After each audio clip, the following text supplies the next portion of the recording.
पता है ये जो एज ग्रुप है ना आपका 18 टू 30 और लेट 20s की आप बात कर लो, ये जो एज ग्रुप होता है ना ये बहुत ही टफ़ एज ग्रुप होता है। मतलब औरों के लिए बहुत अच्छा हो सकता है, बट यहाँ पे सबसे इम्पॉर्टेंट डिसीजन जो अपनी लाइफ का लेना होता है, जो आपकी लाइफ फॉर एवर चेंज कर सकता है, वो है आपका करियर ऑप्शन। एंड आजकल क्या हो रहा है कि बहुत सारी चीज़ें बहुत सारे एरियाज़ में आप अपना एक करियर बना सकते हो, बट एक मेजर ड्रिफ्ट या मेजर प्रॉब्लम कहाँ आती है पता है? वो आती है how to choose between your goals and what your parents want you to do. ठीक है, अब देखो मैं आपको अपना एग्जांपल देती हूँ। मुझे सीएस करनी थी, ठीक है, मैंने अपने एक प्रीवियस वीडियो में भी एक्सप्लेन किया हुआ है कि आफ्टर माई ग्रेजुएशन, मतलब इनिशियली तो ये था कि करना यही है, बट आफ्टर माई ग्रेजुएशन मैंने अपने पेरेंट्स को बोला कि मुझे सीएस करनी है। एंड हर चीज़ उनको मैंने बता दी थी कि इतने एग्ज़ाम्स होते हैं, ऐसे होता है, इतने टाइम लग सकता है बनने में सीएस। तो इनिशियली जो उनका रिएक्शन था वो पता है क्या था? वो यही था कि बेटा इससे अच्छा तो तू बैंक के पेपर दे ले, एक सिक्योर जॉब हो जाएगी, या कुछ नहीं तो तू एमबीए कर ले और फिर उसके बाद प्लेसमेंट होगी, अपना जॉब सेटल। बट मुझे अंदर से पता था कि मुझे जॉब नहीं करनी है, मुझे अपना कुछ काम करना है, एंड सीएस के बाद मैं अपनी प्रैक्टिस कर सकती हूँ। एंड मतलब बहुत सारे करियर ऑप्शंस हैं, बट सबसे मेजर चीज़ या जो प्रॉब्लम आप बोल सकते हो वो ये थी कि उनको समझाऊँ कैसे, क्योंकि मेरी फैमिली में दूर दूर तक कोई सीएस कोई इस बैकग्राउंड से था ही नहीं, मोस्टली साइंस साइड या अपना बिजनेस, तो बहुत मुश्किल होती थी समझाने में।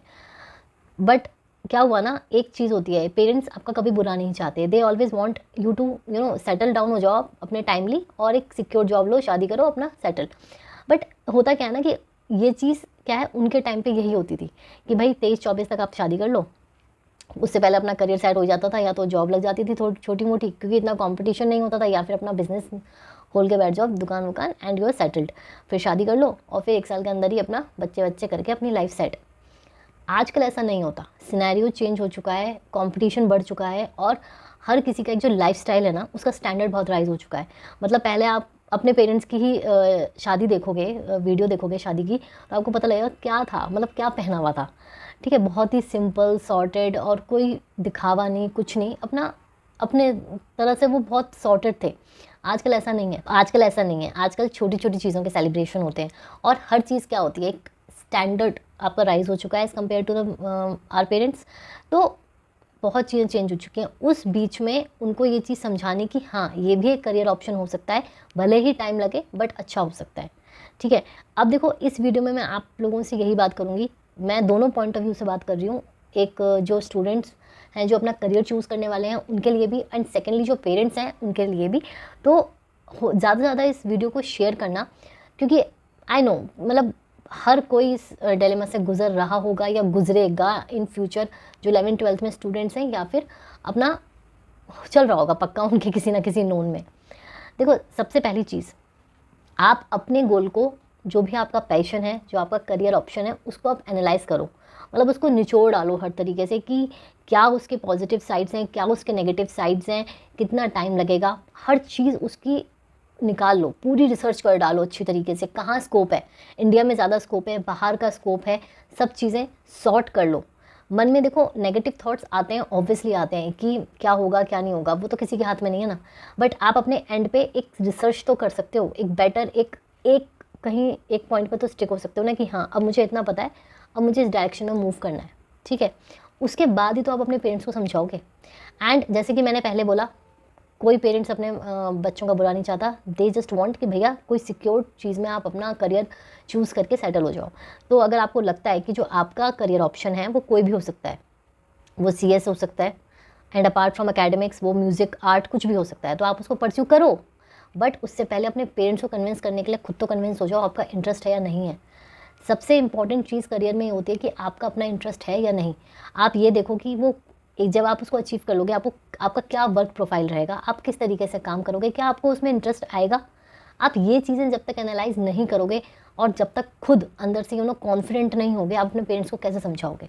देखो बैठ के तो बोलना करना सब करते ही हैं कि मेरे पेरेंट्स सपोर्ट नहीं करते, ये नहीं करते, लेकिन आपने कभी इसकी डीप रूट देखी है?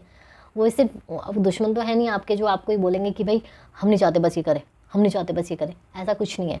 आप उन्हें कन्विंस करो, वो पक्का आपको सपोर्ट करेंगे। अपने आप को आप टाइम लिमिट दो कि ठीक है जो भी मेरा पैशन है मैं उसको 1 या 2 साल देता हूँ या देती हूँ, अगर कुछ अच्छा होता है तो वेल एंड गुड, अगर मुझे मज़ा आता है वेल एंड गुड, वरना प्लान बी मेरा ये रहा। हमेशा ये ऐसे ही चलना चाहिए ताकि आपका टाइम सेव हो और आप टाइमली एक डिसीजन पे आ सको।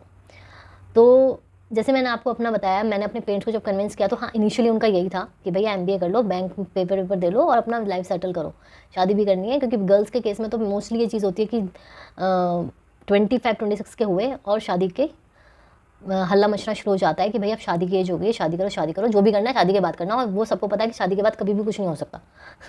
ठीक है, जो चीज़ शादी से पहले स्टार्ट हो गई, आपने कुछ अचीव कर ली, ठीक है, शादी के बाद कुछ नहीं हो सकता। ये एक फैक्ट है। पेरेंट्स तो कहते हैं कि हाँ चलो ठीक है, बट आपको अपना भी देखना है। तो आप पहले खुद चूज़ करो आपका इंटरेस्ट है या नहीं, उसकी रिसर्च कर डालो अच्छी तरीके से, और उसके बाद अपने पेरेंट्स को कन्विंस करो, उनको श्योरिटी दो कि हाँ ठीक है, मैं 1 to 2 ईयर्स अपने आप को इसमें डिवोट करना चाहती हूँ, और अगर मैंने ऐसा कर लिया, अगर कुछ अच्छा आया तो ठीक है, वरना जैसा आप कहोगे हम वैसा कर लेंगे। इस तरीके की श्योरिटी दोगे तो ऑब्वियसली दे सपोर्ट यू। ठीक है, और इस तरीके से ही करना चाहिए। और जैसे कि मैंने आपको बोला कि देखो, हमेशा एक ड्रिफ्ट रहती है between your own goals and your parents want from you, ये हमेशा एक चीज़ रहती है। बट आपको एक बैलेंस स्ट्राइक करते हुए ये चीज़ चलनी है कि भाई अब टाइम चेंज हो चुका है, आपको अपनी नीड्स, अपना फ्यूचर खुद देखना है। अब कोई पेरेंट्स का अगर माइंडसेट अपने टाइम का है और वो ये चाहते हैं कि भैया इंजीनियरिंग कर लो और इस तरीके से आपका हो जाएगा, बट एप्टीट्यूड भी तो होना चाहिए ना। अगर आपका जॉब का ही एप्टीट्यूड नहीं है, आपका साइंस लेने का ही मन नहीं है, तो आप क्या करोगे? तो आपको अपने आप को सबसे पहले एनालाइज करना है, उसके बाद अपने पेरेंट्स को करना है। बिलीव मी, कभी भी कोई चीज़ प्रॉब्लम नहीं करेगी। और ये जो बच्चे इतना परेशान रहते हैं कि पेरेंट्स सपोर्ट नहीं करते या इस तरीके का प्रेशर बना रहे हैं, आप बस डिफरेंस इतना है कि आपको उनको समझाना नहीं आ रहा है, दैट्स इट। अगर आप उनको अच्छे से समझाओगे वो ऑब्वियसली समझेंगे। ठीक है, तो क्योंकि मैंने इस टॉपिक पे वीडियो बनाने के लिए इसलिए सोचा बिकॉज मेरे पास कॉन्स्टेंटली इंस्टाग्राम पे ऐसे स्टूडेंट्स के मैसेजेस आते हैं, DMs आते हैं कि मैम हमारे 2 महीने बाद एग्ज़ाम्स हैं, राइट, और हम इस तरीके के प्रेशर से गुजर रहे हैं बिकॉज हमारे नंबर ऑफ़ अटैम्प्ट्स हो चुके हैं and her bar negative result रहा है। अब आगे हम कैसे करें, बिकॉज घर में ये है कि इस बार हुआ तो ठीक, वरना CS छोड़ा एंड और ये सब होता है, ये नॉर्मल है बिकॉज। बट आपको किस तरीके से फोकस करना है वो आपको देखना है। उनसे बोल दो कि भैया 3 महीने तक मुझे शांति दे दो, मैं इस अटैम्प्ट में अपना जी जान लगा के देखता हूँ, वरना बात की बात देखेंगे। एटलीस्ट आपके 3 महीने सेव होंगे और आप डेडिकेशन के साथ पढ़ सकते हो। प्लस कोई भी चीज़ करते हो, देखो मेरा सिर्फ ये मानना है कि आप कहीं भी जा रहे हो, और ये गलती मैंने भी करी है। आप नॉर्मली देखो, अगर आपको यहाँ से दिल्ली जाना है या मुंबई जाना है, आपका एक प्लान होगा ना, एक प्लान ऑफ एक्शन होगा। किसी भी ट्रांसपोर्ट से जाओगे उसका एक टाइमिंग होगा कि आपको बस पकड़नी है, आपको ट्रेन पकड़नी है, आपको फ्लाइट बोर्ड करनी है। आप एक टाइम और रोड मैप के थ्रू चलते हो वापस आने तक। तो ऐसे ही अगर आप CS के एग्ज़ाम्स दे रहे हो, आपके पास 2 महीने हैं, आपको उस तरीके से रोड मैप की प्लानिंग करनी है कि आपको दिन में इतना टारगेट अचीव करना है, ताकि आपके 2-2.5 महीने के बाद आपका सिलेबस के साथ, मॉक टेस्ट के साथ, रिवीजन के साथ ये टाइम कंप्लीट हो, मतलब सिलेबस कंप्लीट हो जाए। तो इसी के साथ अगर किसी बच्चे को दिक्कत हो रही है अभी भी रोड मैप में, तो आप मेंटरशिप ले सकते हो। इसका जो लिंक है एनरोलमेंट का वो डिस्क्रिप्शन में आपको गिवन है। और एल्स अगर आप अपने तरीके से पढ़ रहे हो तो उसको बस अचीव करो। मेरा कहना ये है कि जो भी आपके गोल्स हैं उसको टाइम फ्रेम में रहते हुए एक रोड मैप के थ्रू आप उसको अचीव करो, तो आपका टाइम सेव होगा, डिप्रेशन नहीं होगा, अंडर कॉन्फिडेंट नहीं रहोगे, एक कॉन्फिडेंस हमेशा रहेगा, तो आपके रिजल्ट्स भी अच्छे आएंगे। Okay, so do like share this video as much as possible. अपने जितने भी लोग हैं, अगर आपको ऐसा लगता है कोई फ्रेंड सर्कल में है तो उनको दो, ताकि एक बिट ऑफ मोटिवेशन रहे और आप अपनी ज़िंदगी में सही टाइम पे सही डिसीजन ले पाओ। ठीक है, so all the very best and bye bye, take care.